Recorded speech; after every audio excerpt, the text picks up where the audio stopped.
So they would anoint the sheep with oil so that the oil would run down and cover their ears so that the bugs and stuff couldn't get in their ear. It just so happens God compares us as his flock of sheep that need a shepherd. And he's heavy on anointing. And see what in the book of James it says that God does not tempt with evil, nor can he be tempted with evil. That when a man is drawn away, he's drawn away of his own lust and enticed. Huh?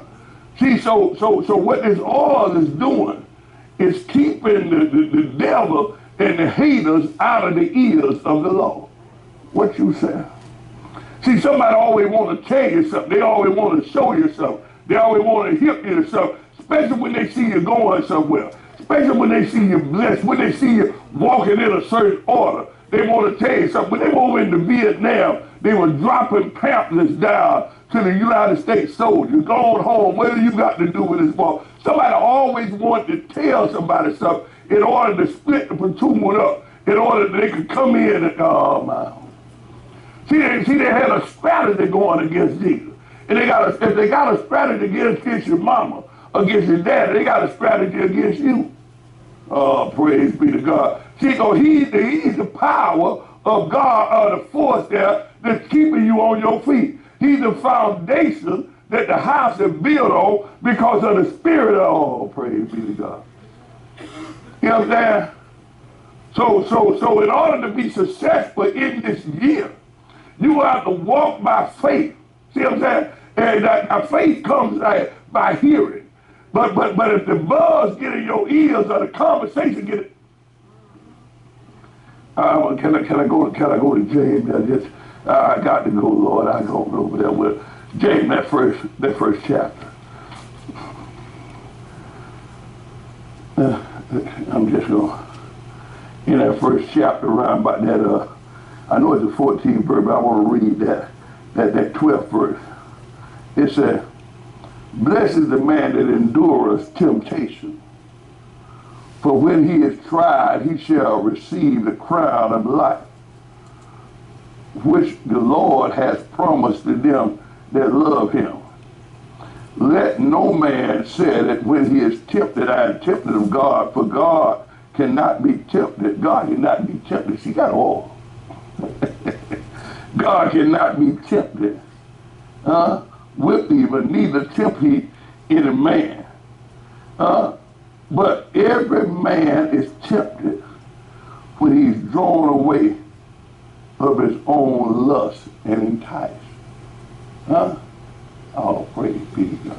He that said a mouthful to you, I'm going to go somewhere else, and I'm going to go somewhere else, and I'm going to show you something.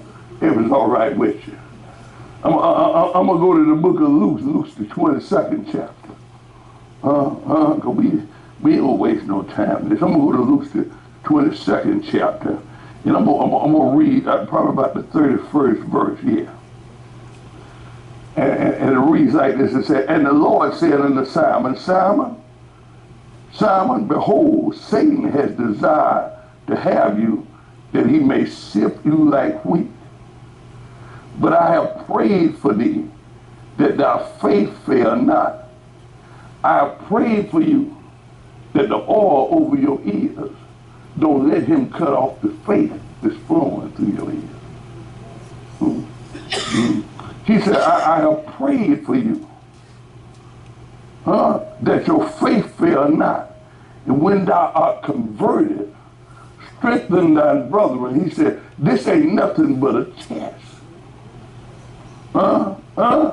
He said, he said, blessed is the man that endureth temptation. He said, blessed is the man that endureth temptation. For when he is tried. Look at what it said over there in that book of Luke there. In that book of Luke there, what Jesus was talking about. When Jesus said unto him, Jesus said up there in the 36th verse, he said, Abba, Father, all things are possible unto thee. Take away this cup from me. Nevertheless, not what I will, but what thou wilt. And he cometh and findeth them asleep, and say, oh, that's sleeping. They sleeping on God, boy. They listen to everything else. He said, look here. He said, and said unto Peter, Simon, sleepest thou? Could not thou watch for 1 hour? Listen to what he said. Watch and pray, lest ye enter into what? Temptation. He said, blessed is he that he tells him to watch and pray. Can I just go there? Can I just be there for real with y'all? See, lust. The Bible said first comes lust, and then comes sin. And then when sin is finished, come death. Oh my goodness. Do you understand what lust is? See, God drew you out the furnace of affliction. And he drew you through the blood. He drew you through his own power. He drew you by the Spirit of God, the Spirit of love. Now, lust comes from that hateful one.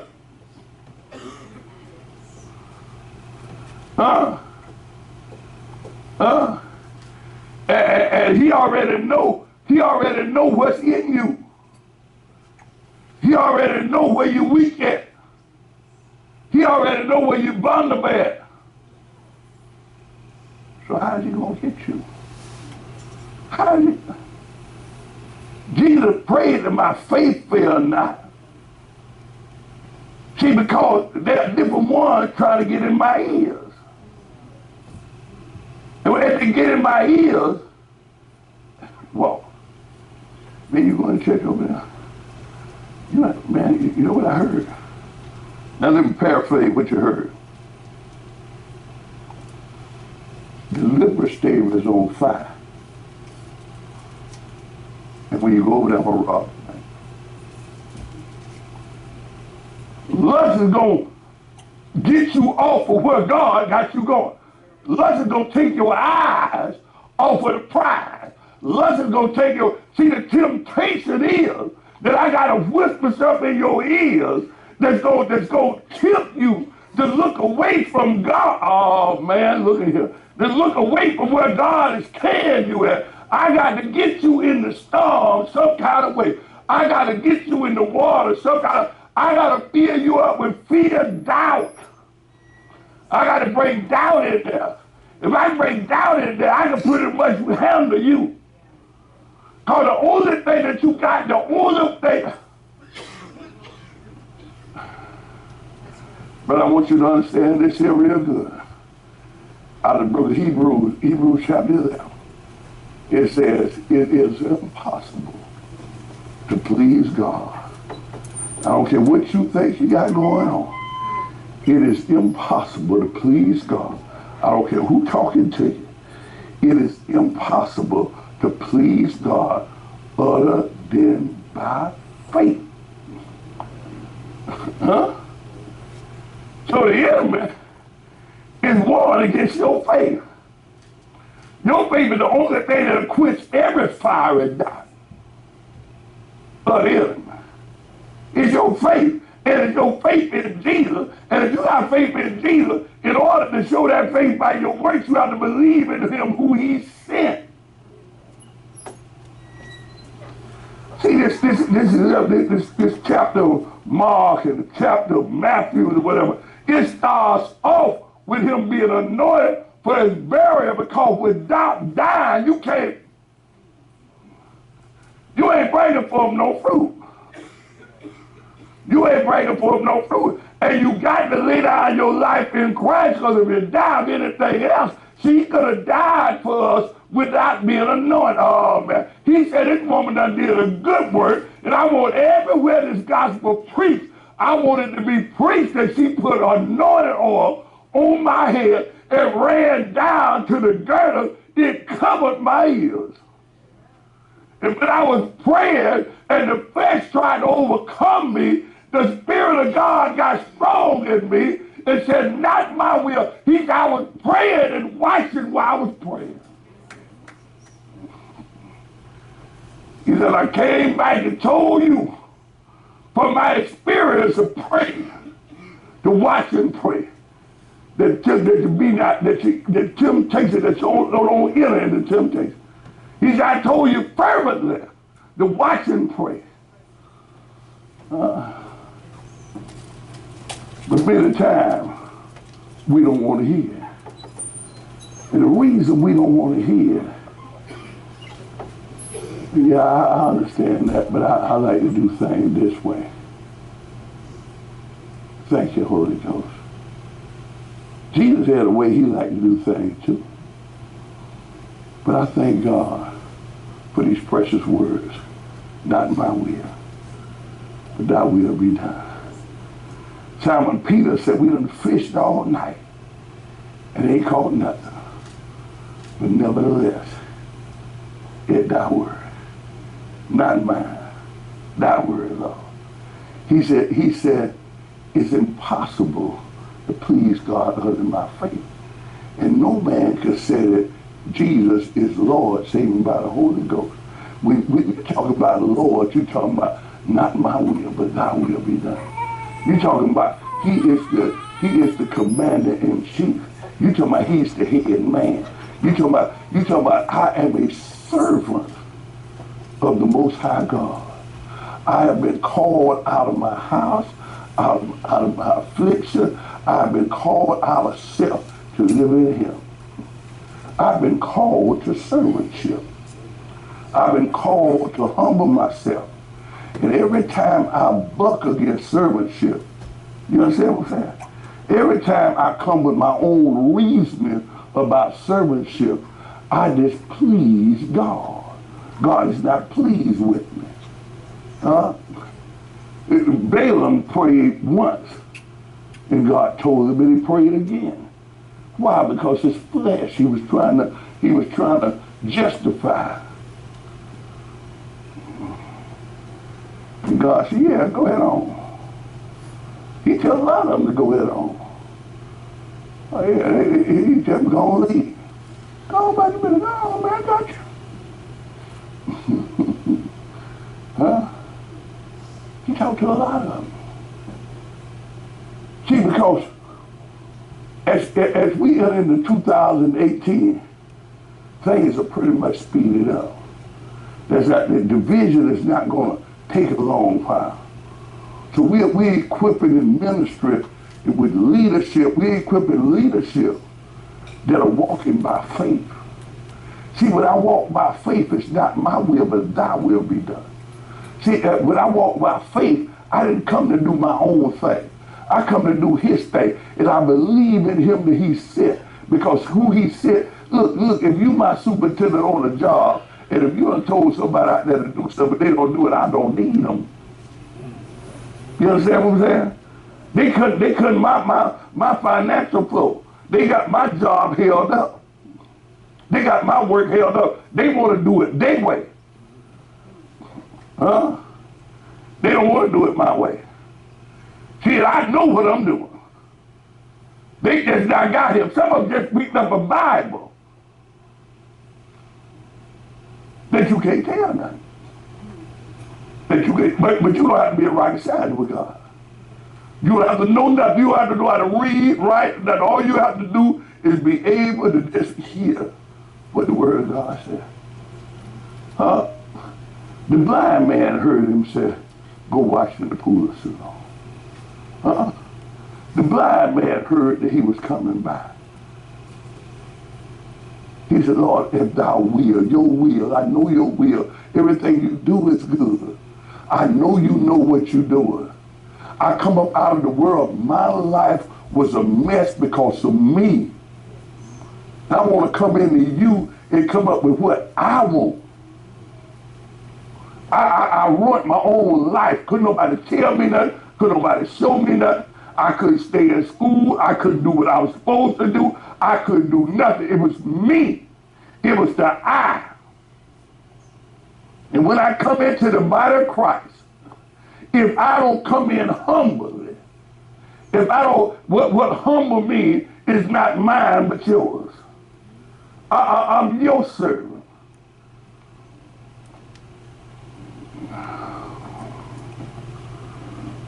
When you think about a position. Huh? You think about an office. You think about my job is to train men to be in gospel. Your job is to assemble men around this place to get the work done. Huh? Let me show you something about the Bible that you might not know that the devil don't play you for a fool all your life.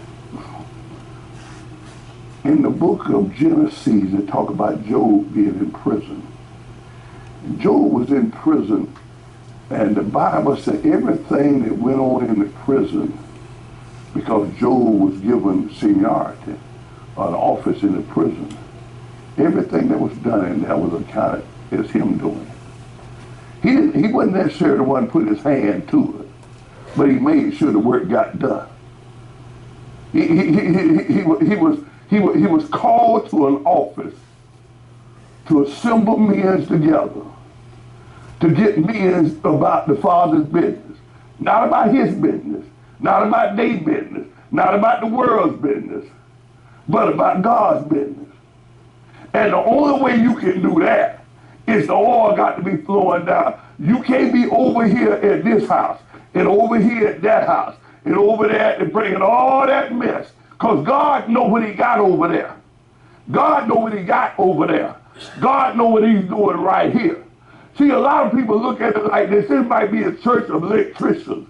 That might be a church of plumbers over there. That might be a church of some other thing over there, roofers or whatever. You understand what I'm saying? They job ain't none of our job. That might be a church of installators over there. Their job might be to come in and put this. You might have a church of sheetrocks over there. Their job is to come put sheetrock on. Now they're builders. They're in construction, but they don't have the same job. That's one spirit, many different offices. They don't have the same job.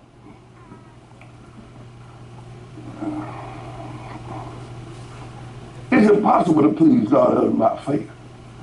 See, and what do you mean by faith? You got to believe that whoever he sent is sent to perform a work for God. Paul said it like this: follow me as I follow Christ. See, I'm doing God's business, and your job is to do God's business from leadership.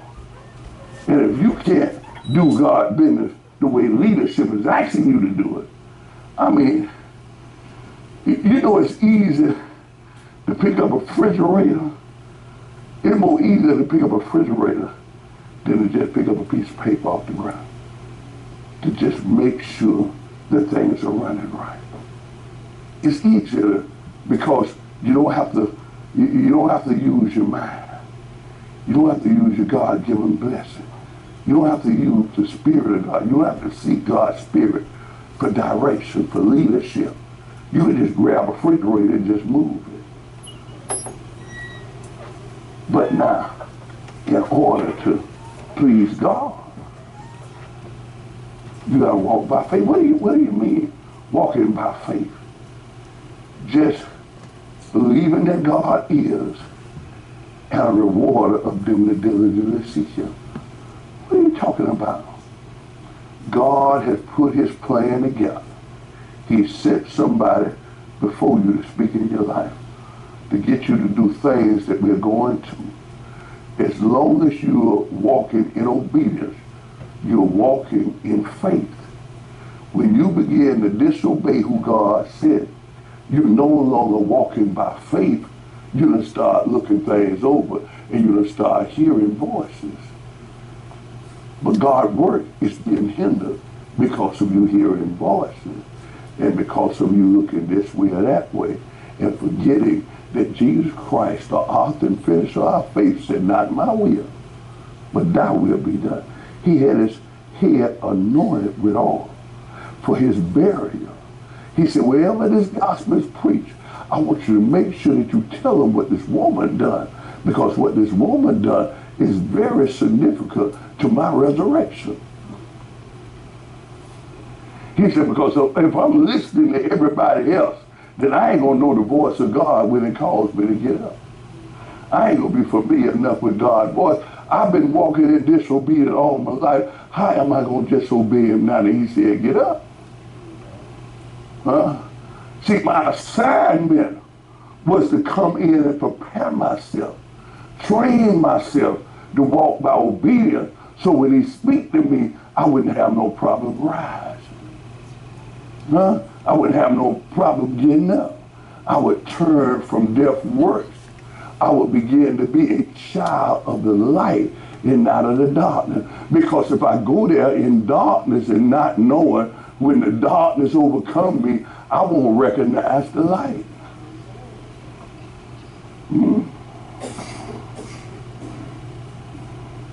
And because we are saved by faith, he told Jonah, Thomas, he said, because you've seen, he said, blessed is those that believe and see not. In other words, it's impossible to please God under my faith. You are doing it because you've seen it. See, one of the things that pastors struggle with and we talk about all the time is when you come in and because you're doing something, everybody want to do it. If you mention something, everybody want to do it. If they give you a job, you can't do it, or you will half do it. And when the pastor comes, if I tell you to do that, well, I got it. But it was your job to do. You didn't do it. Look at what happened. Because you didn't do what you were supposed to do, I had to stop what God had me doing to come down to do what you were supposed to do. So you just hit that position and the position ahead of you by walking not in obedience to God. So now God is sitting over here and he's looking down and he's not pleased because his work is hindered because of you. So if you're gonna flow in the blessings of God, you're gonna walk by faith. You're gonna learn to just walk by faith and not by sight. You're gonna just learn that whatever they tell me, I just do it. I just do it. And whatever God reveals to me that needs done, I just do it. Because I'm his servant. And he's bringing me up as a servant to have me in the latter days to become his son. So I'm pressing toward the mark for the prize of adoption into his family to become, because of the first fruit that gave his life, that I can become a joint heir with Christ and become a child of God.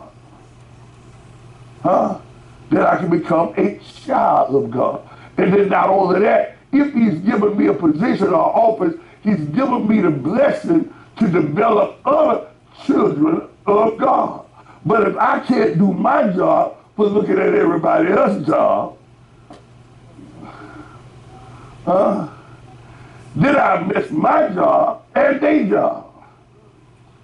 And to think that God, the increase comes from God, to think that God is going to ever be pleased with that is a joke.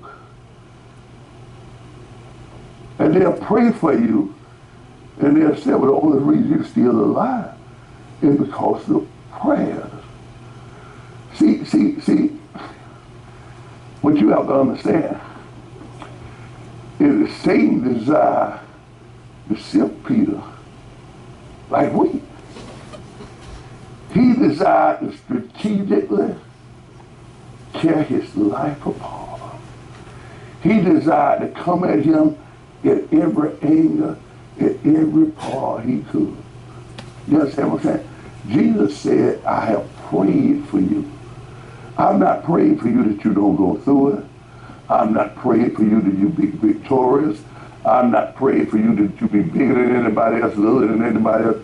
I pray that your faith fail not, that you will continue on the highway. You might get rocks in your jaws, you might get teeth and tongue fall out, but I'm going to continue in the pathway and in the will of the living God. I'm going to stay steadfast and unmovable. That's We're gonna close out with that. I think. Let me see what I can find. Let me see if that's all gonna be all right. Let's see if that's gonna be all right. Cause if that's all right, we'll go with whatever that Peter. That Peter chapter 5.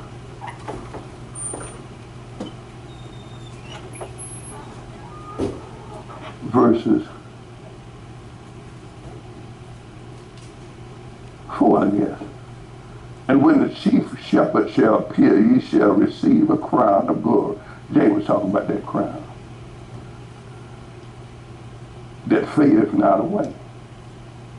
Likewise, ye younger, submit yourself unto the elders. Yea, all of you submit yourself one to another, and be clothed with humility. For God resists the proud and giveth grace to the humble. Humble yourself therefore unto the mighty hand of God, that ye may be exalted in due season. Just walk in obedience. Just walk by faith. You don't have to be a rocket scientist. Why God is telling you this in the beginning of the year is because of the blessings that he's pouring out. And if you just don't have an ear to hear, you'll be sitting around mad with your brother, with your sister. Some people will be jealous and envious of you because you're living better, because you're doing better. You may be doing better because you know, one of the things in God, I pay my tithes, I give a nice offering, and God is expanding, God is blessing me. And people that sit back and watch me, they think the work that I'm doing is blessing me. And it's God that's blessing me. See, if God wasn't blessing me, the devil don't want me to have nothing. But it's God that's blessing me. But they rather sit back and watch me and be jealous of me because it's more convenient, instead of putting their hand to the plow, instead of being obedient to God and let God cut them an avenue of prosperity out. Because he said, if you obey me, I'm going to bless you. You're going and you're coming. I'm going to fill your barns up. I'm going to make sure everybody has more than enough. I'm going to facilitate all of your needs. He said, you come in this world naked, you're going to leave up out of this world naked. All you need is provisions for why you're here. He said, I will supply all your, he said, I've set before you a table. I set before you a table with my body and with my blood. He said, don't take it hard-heartedly. Don't take it vengeance-heartedly. Don't take it hatefully. Don't. He said, it was shed for love. It's all about love. He said, what I do for nothing. He says, God that puts up and it's God that takes down. When you see somebody up above you, it's God put them there. When you see somebody up under you, it's God that put them there. It's God that put them there. And what he does for one, see, our God is a righteous God. He's a holy God. He's a just God. And for you to sit back and watch another person growing, expanding this, and be hateful and jealous of it, is to say that God is not just. Is to say that God is not just. God is not doing for you. God is not blessing me with abundance the way he's blessing you with abundance. And I can get that abundance if I apply myself to the American dream. If I work hard, work smart, I can get that.